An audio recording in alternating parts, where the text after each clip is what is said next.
இந்த பொருளாதார சம்பந்தமாக அறிந்து கொள்ள வேண்டிய விஷயம், என்னத்தை அல்லாஹ் தர்றானோ அதை கொண்டு போதுமாக்குதல் வந்து குறை சொல்லிட்டு இருக்க கூடாது. உழைக்கணும், தேடணும், போதுமானது. பணக்காரங்கிறது வந்து நிறைய காசு வச்சுக்கிறது பேர் பணக்காரன் கிடையாது. அல்லாதே போதுமான ஒரு தர்மம் இருக்கு, பறக்கத்தா இருக்குது அப்படின்னு எவன் நினைக்கிறான் அவன் பணக்காரன். செல்வந்தன் யாருங்க ரசூல் அப்படியே சொல்றாங்க, லைசல்னா அந் கசரத்தில் ஆகுது. அதிகமான செல்வங்கள் இருப்பது, அதிகமான சாமான்கள் இருப்பது, அதிகமான தட்டுமுட்டு பொருள்கள் இருக்கிறதற்கு அது நல்ல செல்வம். வழக்கின் நல்லதுன்னா இளம் நப்சி. செல்வம் என்னன்னு கேட்டா நப்சு செல்வமா இருக்கணும், மனசுல என்ன இருக்கணும், உனக்கு தண்ணீரை அடையணும். அப்ப அல்லாஹ் நமக்கு எதை தர்றான்? ரமிங்கிற வார்த்தைக்கு அரபில் என்ன அர்த்தம்னா தேவையற்றவன். தேவையற்றவன் அதுக்கு என்ன அர்த்தம்? மனசு தேவையில்லை நினைச்சாதான் ஒருத்தர் தேவையற்றவன். 50 நான் கேட்கிறேன், நீங்க எல்லாத்தையும் கோடிக்கணக்கான ரூபா வச்சிருக்கீங்க, எல்லாரும் வச்சுக்கிறீங்க, இன்னும் 2 கோடி தான் வேலை எடுத்துக்கிறீங்க, அப்ப எல்லாம் தேவை உள்ள அளக்கணும் இருக்கிறீங்க, தேவையற்றவன் கிடையாது. அதுக்குதான் ரசூல் ஸல்லல்லாஹு அலைஹி வஸல்லம் சொல்றாங்க, நீ முதல்ல 2வது இந்த பேராசைக்கு அப்புறம், அதாவது இந்த யாசகம் கேட்கக்கூடாது, சுயமரியாதை, அதுக்கப்புறம் கற்றுக்கொள்ள வேண்டிய விஷயம் என்னன்னு கேட்டா உள்ளதை கொண்டு போதுமாக்குதல். எதை அல்லாஹ் தந்திருக்கிறானோ அதை கொண்டு நம்ம போதுமாக்கணும் மனசுல அப்படி நினைக்கணும். மனோதத்துவ திருப்பி திருப்பி என்ன செய்யணும்? நான் அல்லாஹ் எனக்கு தந்ததுக்கும் நான் போதுமாக்கிறேன்.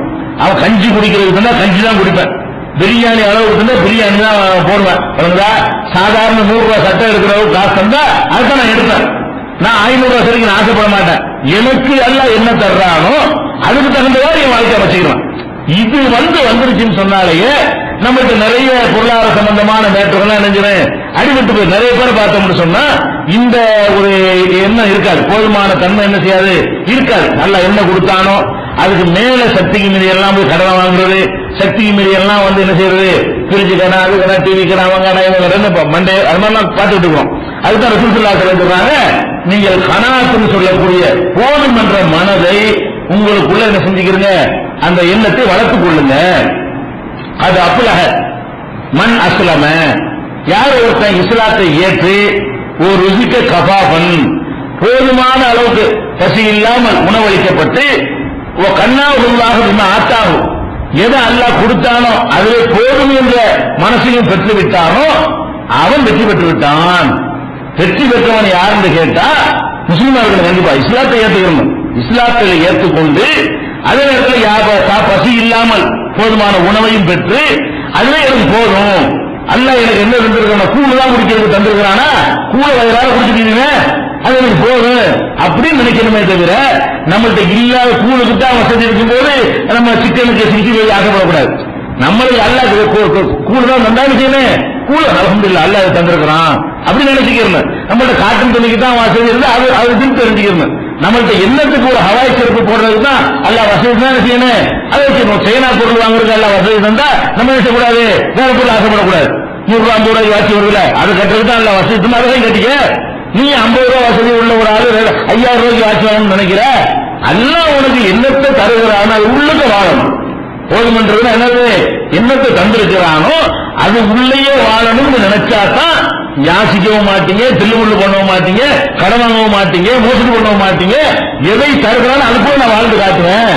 அப்ப தருவதற்குள்ளே வாழ்ந்து பழகிறதுங்கிற ஒரு பழக்கம் வந்தாதான் நம்ம நேர்மையா நடக்க முடியுங்கிறதுக்காக வேண்டி இந்த விஷயங்களையும் ரசூல் ஸல்லல்லாஹு அலைஹி வஸல்லம் அவர்கள் அதிகமாக வலியுறுத்துறாங்க. இது சஹீஹ் முஸ்லிம்ல 1746வது ஹதீஸாக இருக்கிறது, திருமதியிலேயும் இருக்கிறது. அப்ப போதுமானது இன்னொரு விஷயம் இருக்கிறது. நம்ம என்னதான் இருந்தாலும் நம்ம இந்த போதுமானதுங்கிறத எப்ப நம்ம தாண்டுவோம் தெரியுமா, நம்ம அக்கம் பக்கத்தில் உள்ள ஆட்களாலதான். ஒரு மனுஷன் மட்டும் தான் வைங்க, ஒரு ஊர்ல அவன் மட்டும்தான் இருக்கிறான், அந்த குடும்பம் மட்டும்தான் இருக்குது. ஒரு நாளைக்கு 25 ரூபா தான் வருமானம். அவனுக்கு ஏதாவது ஆசை வரும்னு நினைக்கிறீங்களா? அந்த 25 வாழ்ந்துட்டு இருந்துருவான். அவன் வந்து அது போதும், 25 ரூபா ஒரு நாளைக்கு கிடைக்குது, அதுக்கு தேவையான ஒரு நாளைக்கு 2 படி அரிசி கிடைக்குது, இதுதான் அவனுக்கு கூலின்னு வச்சுக்கிறீங்களேன். அவன் மட்டும்தான் அந்த ஊர்ல இருக்கிறான். இவனுக்கு ஏதாவது பேராசையோ பத்தலைங்கிற நினைப்புல வருமா? வராது. இதெல்லாம் எப்போ வரும்னு பாத்தீங்கன்னா அவனை விட கொஞ்சம் மேல விட ஆளுகளை பார்க்கும் போதும். ஒரு 100 வீடு இருந்து நம்ம இது குடிச அது ஓட்டு வீடா இருக்க, நம்ம இது ஓட்டு வீடு அது தட்டு வீடா இருக்க, அது தட்டு வீடு அது வந்து மாடி வீடா இருக்குது அப்படின்னு நினைக்கிறதான உங்களுக்கு போதுமாக மாட்டேங்குது. உண்மையில போது மனசுல எல்லாத்துக்கும் காரணம் குடிசையில செத்தா போயிருவீங்க. இந்த மாதிரி காங்கிரீட் கட்டடத்தில் இருக்கிறோட குடிசை எந்த கேடு, அது நல்லா குழு நல்லா தான் இருக்கும். அது அழகா சந்தோஷமா வாழலாம், அது ஒன்றும் கஷ்டம் கிடையாது. அதே மாதிரி பிரியாணி சொல்லிட்டு கொழுப்பு நோய் அதெல்லாம் வர்றதை விட சாதாரண ரசம் சொல்லுங்க கேடாது, அது ஒன்றும் கேடலாம் கிடையாது, அது போதுமானதுதான். நமக்கு ஏன் போதுமானது இல்லைன்னு தெரியுது என்று கேட்டா மேல பார்க்கணும். என்ன செய்யறோம்?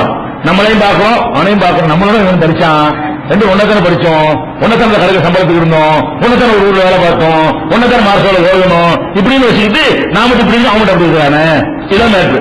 நாம இந்த மாதிரி இருக்க அவங்ககிட்ட மாடி வீட்டுல இருக்கிறானே, அவன் கார் வச்சிருக்கிறானே, எனக்கு சைக்கிள் கூட இல்லையே இப்படின்னு சொல்லி இன்னொருத்தனை பார்த்து பார்த்து தான் நம்ம என்ன செய்யறோம்?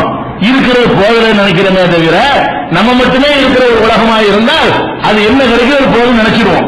அப்ப இந்த போதுமாக்குதல் என்பது அதான் இயற்கையான தன்மை. இது எவ்வளவு பின்னாடி வர்றது, இதுதான் போலித்தனமானது. எது அடுத்தவனை பார்த்து ஆசைப்படுறது பார்த்தீங்களா இல்லையா, இது ரொம்ப ஒரு போலித்தனமானது.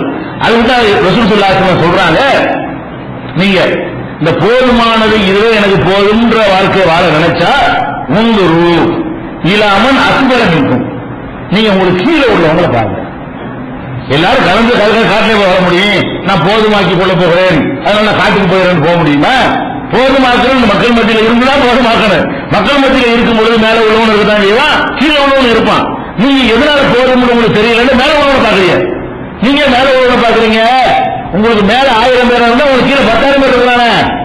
உங்களுக்கு மேல உள்ளவன் தெரியல உள்ள உள்ளவன் 1000 பேர் தான் இருப்பான். உங்களை விட கீழே உள்ளவன் லிஸ்ட் எடுத்து பார்த்தீங்கன்னு சொன்னா அவன் 10,000 பேர் இருப்பான். நீங்க என்ன நினைக்கணும்? அவனோட நான் எப்படி அழகா இருக்கிறேன். அல்லாஹ் எதை தந்திருக்கிறான்னு அது போதுமானது நினைக்கிறதா இருந்தால் ரசூல் ஸல்லல்லாஹு அலைஹி வஸல்லம் சொல்றாங்க, உன்னுரு இலாமன் அஸ்ஃபல மின்கும், உங்களுக்கு கீழே உள்ளவனை பாருங்கள், வலா தன்துரு இலாமன் ஹுவ ஃபௌககும், உங்களுக்கு மேல உள்ளவனை பார்க்காதீங்க. ஒரு ஏழை யாரை பார்க்கணும்? பரம ஏழையை தான் பார்க்கணும். ஒரு நடுத்தர வர்க்கத்தில் உள்ள ஏழையைத்தான் பார்க்கணும். இவ்வளவு அழகான ஒரு மனோதத்துவ ரீதியாக இந்த சமுதாயத்தை ரசூல் ஸல்லல்லாஹு அலைஹி வஸல்லம் எப்படி பண்படுத்துறாங்கன்னு பாருங்க. அப்ப உங்களுக்கு கீழே உள்ளவங்களை பாருங்க அப்படிங்கிறாங்க. இது முஸ்லீம்ல 5264வது ஹதீஸ்ல இருக்கிறது. அதே மாதிரி புகாரில ஒரு ஹதீஸ் இருக்கிறது, இதா நவர அருக்கும் இலாமன் புனில் அழகி பில் மாலி உல்ஹல்கி, இவனை விட காசு பணத்திலேயோ இவனோட உடற்கத்திலேயோ சிறந்து விளங்கக்கூடிய ஒருத்தனை நீங்கள் பார்த்தீர்களே ஆனால் இலாமன்ஹு அஸ்ஃபல மின்ஹு, அவனுக்கு கீழே உள்ளவனை உடனே பார்த்துருங்க. உங்களுக்கு மேல ஒரு பயங்கரமான ஒரு ஆட்ட சாட்டமான அதெல்லாம் ஆள் பாக்குறீங்க, நீங்க என்ன செய்யணும்? ஒரு நோஞ்சான பார்த்து கொடுங்க, அவ்வளவு நம்ம நல்லா இருக்கிறோம் அப்படி நினைக்கிறீங்களா? அப்படிங்கிற ஒரு பக்குவம் உனக்கு வந்து விட்டால் நீ தான் வெற்றி பெற்று விட்டாய் என்று ரசூல் ஸல்லல்லாஹு அலைஹி வஸல்லம் சொல்றாங்க. இது புகாரில் 6490வது ஹதீஸ்ல இடம் பெற்றிருக்கிறது. அப்ப இந்த இருக்கிறதை கொண்டு என்ன செய்யணும்? போதுமாக்கணும். என்ன அல்லாஹ் தந்திருக்கிறானோ அதை கொண்டு செய்ய அல்லாஹ் அதுக்காண்டி போதுமாக்கணும்னு சொல்லிட்டு உழைக்காம இருக்கக்கூடாது. உழைக்கிறது, தேடுறது, சம்பாதிக்கிறதுலாம் வேற. சம்பாதிக்க கிடைக்கிற கேரண்டி ஏதாவது இருக்குதா? நம்ம சம்பாதிப்போம், என்னதான் உழைச்சாலும் ஒண்ணும் கிடைக்காம போயிடறாங்க. எத்தனை பேரு செல்வத்தை பொறுத்த வரைக்கும் எந்த ஒரு உத்தரவாதமும் கிடையாது. மாசம் பூரா உழைக்கிறவனுக்கு ஒண்ணும் கிடைக்காது. அரை மணி நேரம் உழைச்சிட்டு 5 லட்சம் சம்பாதிச்சுட்டு வந்துருவான். அதனால பணத்தை பொறுத்த வரைக்கும் நீங்க தேடுற விஷயம் வேற, தேடி என்ன கிடைக்கிறத புரிஞ்சுக்கணும். சரி, நம்ம இவ்வளவு கஷ்டப்பட்டோம், அல்லாஹ் அதுதான் தந்திருக்கலாம், அது வந்து இல்ல, இங்க கொண்டு என்ன வாழ முடியுமோ எல்லா தேவைகளையும் இதுக்குள்ள நம்ம வச்சுக்கிறோம், இதை தாண்ட வேணாம் அப்படிங்கிற மாதிரியான ஒரு மனப்போக்குவத்துக்கு நம்ம வந்து